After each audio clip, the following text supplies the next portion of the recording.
Hi friends, তোমাদের আগের ভিডিওতে শেয়ার করেছিলাম যে রথ সাজানো হচ্ছিল। তো আমরা রথ নিয়ে অবশেষে বেরিয়ে পড়েছি, সবাই মিলে বেরিয়েছি আমরা রথ টানতে টানতে। তোমার এদিক ওদিক চারিদিকেই দেখছিলাম আমরা যে তোমার গাড়ি করা যাচ্ছিলো কিনা। তো মেয়েও টানছিল রথ, মেয়ে খুব মজা পাচ্ছিল, যার জন্য আমাদের তোমার রথ টানার জন্য দিদিদের বাড়িতে যাওয়া। তো সেখান থেকে আমরা সুন্দর করে রথ সাজিয়ে গুছিয়ে রাস্তার মধ্যে বেরিয়ে পড়েছিলাম।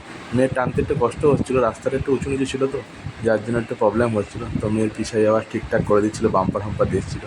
তো ওইখানে গিয়ে রথ টানার একটাই উদ্দেশ্য, যেখানে প্রচুর পরিমাণ সমস্ত ছোটো ছোটো ছেলে মেয়েরা, এরা বাচ্চারা রয়েছে, বড়রা রয়েছে, সবাই প্রচুর পরিমাণ এখানে রথ নিয়ে বেরায়। যার জন্য তোমার ওখানে যাওয়া মানে আনন্দটা খুব হয়। আমাদের এখানে না, আনন্দটা তো সেরকমভাবে হয় না, কারণ খুব একটা রথ আগেকার দিনের মতো বেরায় না। আমরা যখন ছোটো ছিলাম তখন প্রচুর পরিমাণ আমরা রথ টানতাম, আমরা বন্ধুরা মিলে, আমার দিদি ছোটোবেলা যখন ছিলাম আমরা তখন সবাই মিলে রথ টানতাম। তো এখনকার সেই পরিবেশটা পুরো পাল্টে গেছে, এখন সেই রথটা আমাদের এখানে আর তোমার দেখা যায় না, মানে খুব কম পরিমাণ বললেই চলে।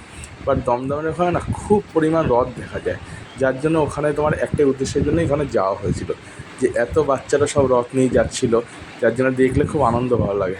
কী সুন্দর কিউট বেবিটা, এও রথ টানছিল। ওর ওর হাইটেই রথটা পুরো একদম একতলা রথ, পুরো সুন্দর, কী সুন্দর লাগছে। এই জায়গা সালমান খান ও যাচ্ছে রথ টানতে টানতে। এখানে একতলা, দুতলা, তিনতলা সব ধরনের রথ পথ এখানে দেখা যাচ্ছিলো।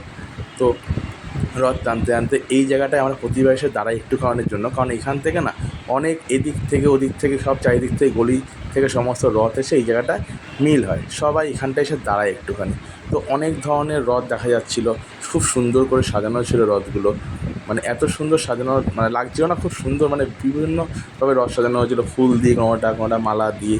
তো দেখতে দেখতে এখানটা বড় রথ আমাদের এখান থেকে যায়, যেটা দেখার জন্য আমরা সবাই দাঁড়িয়েছিলাম, ওয়েট করছিলাম বড় রথটা দেখার জন্য। যে ছোটো রথ তো এখানে সব বাচ্চারা টানছে, বাট এই রথটা দেখার জন্য আমরা খুব ওয়েট করছিলাম যে কখন এই বড় রথটা আসবে, আর আমরা একটা দড়ি ধরে এখানটায় তোমার রথের দড়ি ধরে টান দেবো, একটুখানি একটু হাঁটবো ঠাকুরের সাথে সাথে।